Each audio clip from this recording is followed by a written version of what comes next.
एक समय की बात है, शाम का समय था। चाणक्य वह महान नीति जी और विद्वान अपने शिष्य चंद्रगुप्त के साथ एक प्राचीन वृक्ष के नीचे बैठे थे। उन्होंने गंभीर स्वर में कहा, चंद्रगुप्त, आज मैं तुम्हें कुछ बातें बताने वाला हूँ।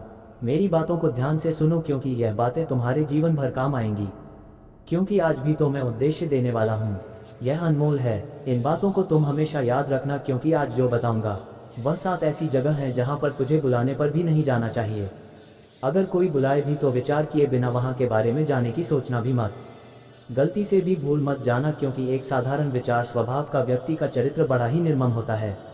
वह बड़ी आसानी से किसी के जाल में फंस जाता है और कई बार उसकी मासूमियत उसे फंसा देती है। मैंने देखा है, तुम अपने रास्ते पर चल रहे हो, लेकिन तुम अपने रास्ते से कई बार भटक जाते हो।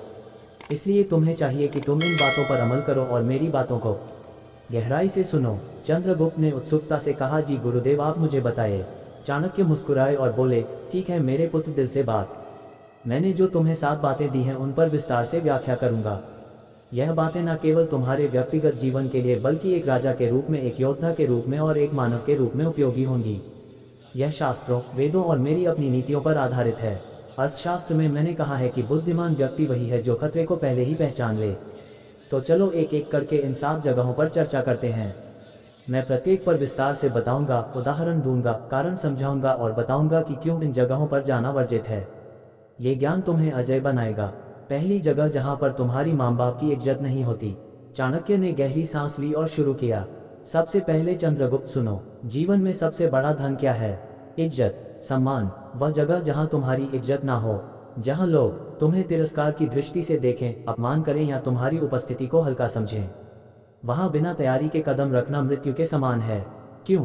क्योंकि इंसान का मन इतना कमजोर होता है कि अपमान उसे तोड़ देता है। एक राजा होकर भी अगर तुम अपमानित हो गए तो तुम्हारा राज्य कैसे चलेगा? अपमान की ऊर्जा इतनी घातक होती है कि वह तुम्हारी आत्मा को खोखला कर देती है, तुम्हारी निर्णय क्षमता को कमजोर कर देती है और तुम्हें कमजोर बना देती है।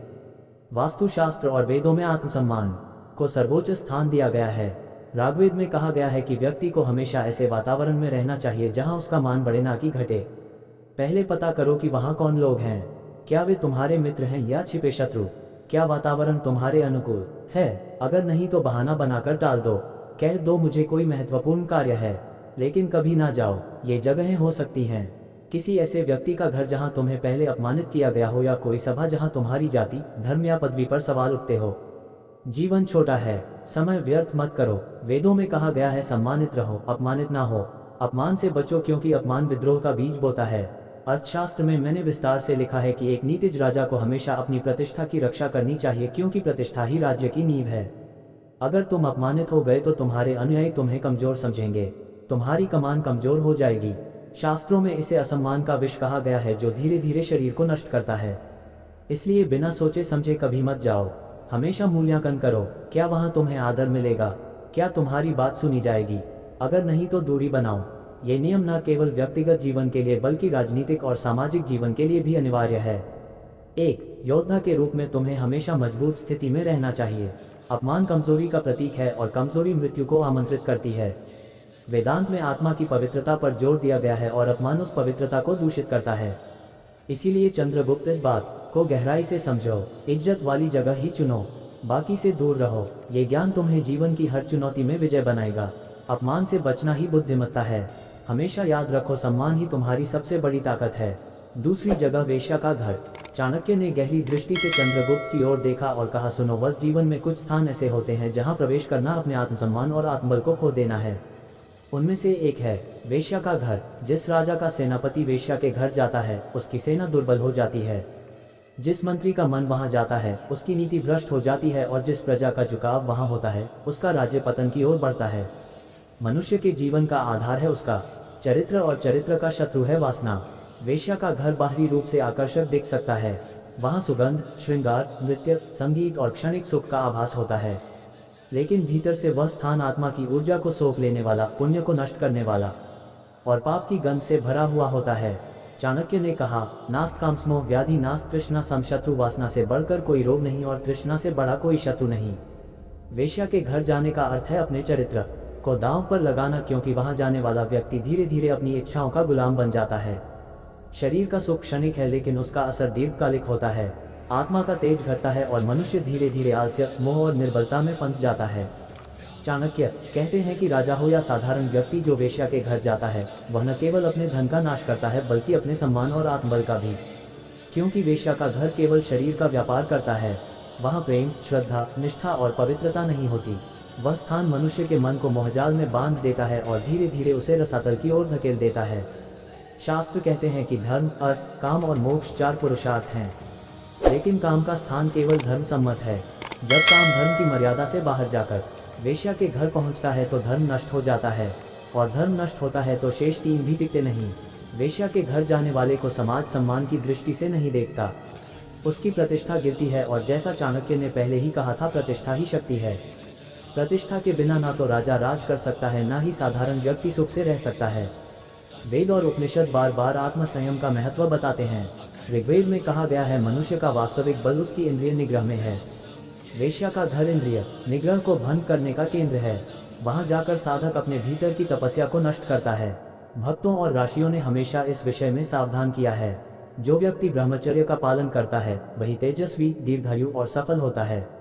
वहीं जो व्यक्ति वासना का दास बनता है वह दुर्बल और अपमानित होता है।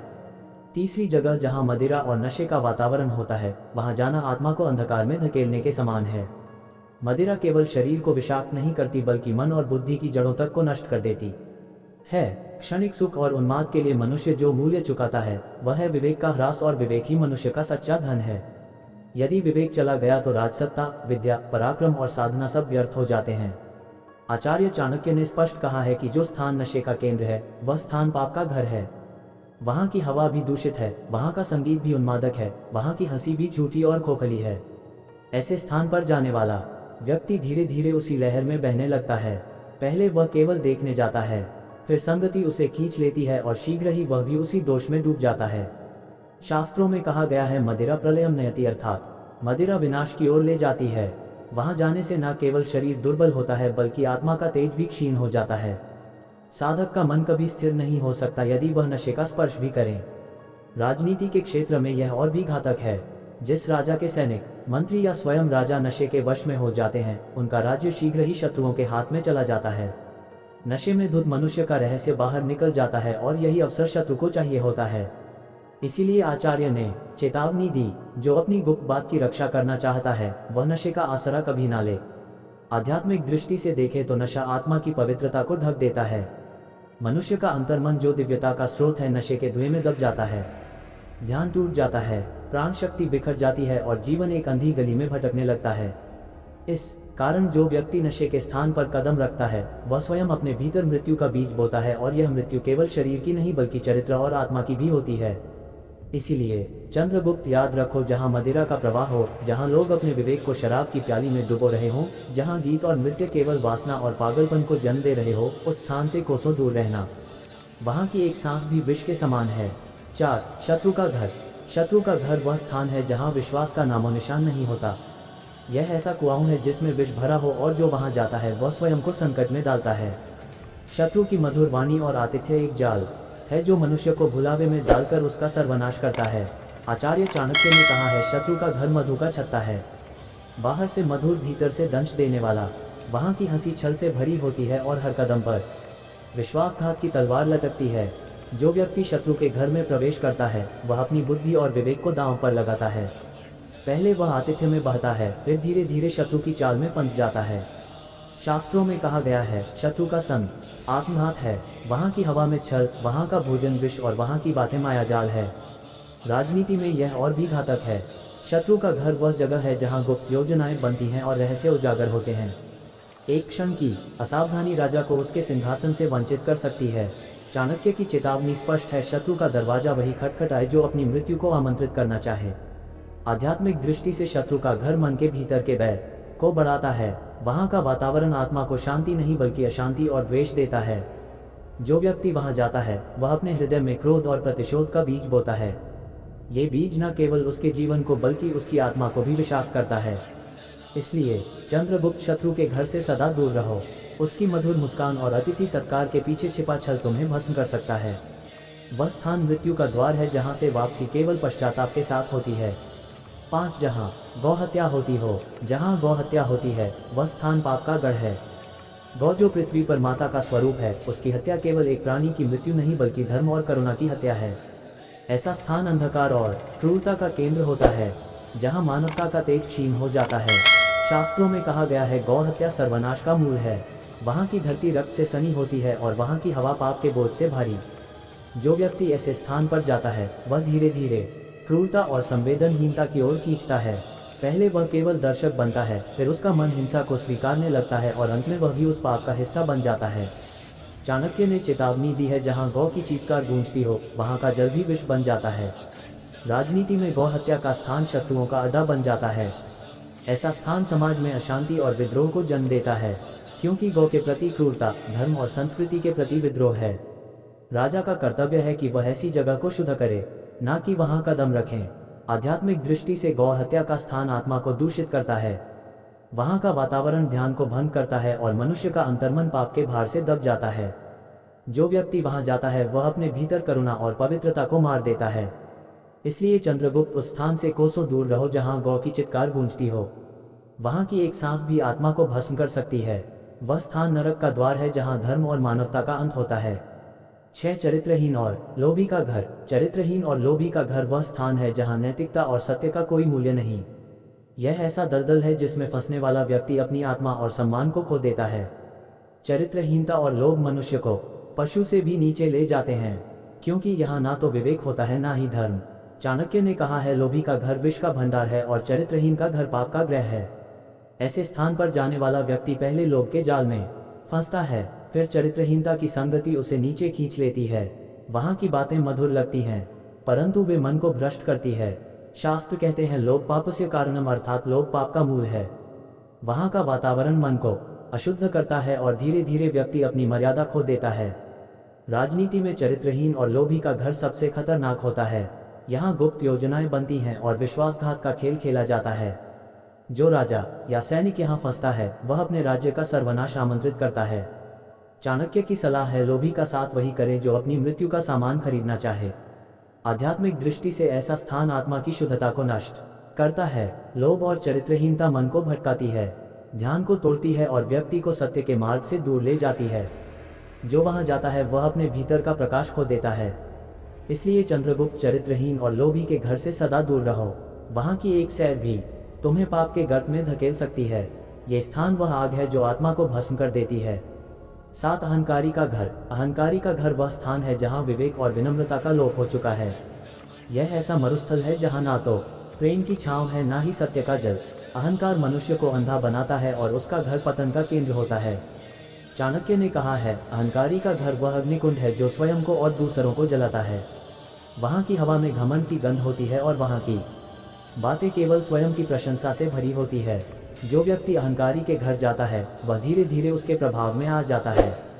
पहले वह उसकी प्रशंसा सुनता है, फिर स्वयं को भी उसी श्रेष्ठता के भ्रम में खो देता है। शास्त्रों में कहा गया है, अहंकार सर्वनाश, अर्थात अहंकार सर्वनाश का कारण है।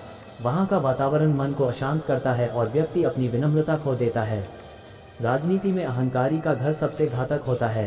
अहंकारी राजा, मंत्री या सैनिक अपने ही घमंड में डूबकर शत्रुओं का शिकार बन जाते हैं। चाणक्य की चेतावनी है, जो अहंकारी के साथ उठता बैठता है वह स्वयं अपने पतन का कारण बनता है। आध्यात्मिक दृष्टि से अहंकार आत्मा का सबसे बड़ा शत्रु है। अहंकारी के घर का वातावरण मन को सत्य और ईश्वर से दूर ले जाता है। वहाँ ध्यान टूटता है और आत्मा का तेज मलिन हो जाता है। जो व्यक्ति वहाँ जाता है वह अपने भीतर का सत्य और शांति खो देता है। इसलिए चंद्रगुप्त, अहंकारी के घर से सदा दूर रहो। वहाँ की एक सैर भी तुम्हें घमंड के अंधे कुएं में धकेल सकती है। ये स्थान वह विष है जो आत्मा को नष्ट कर देता है।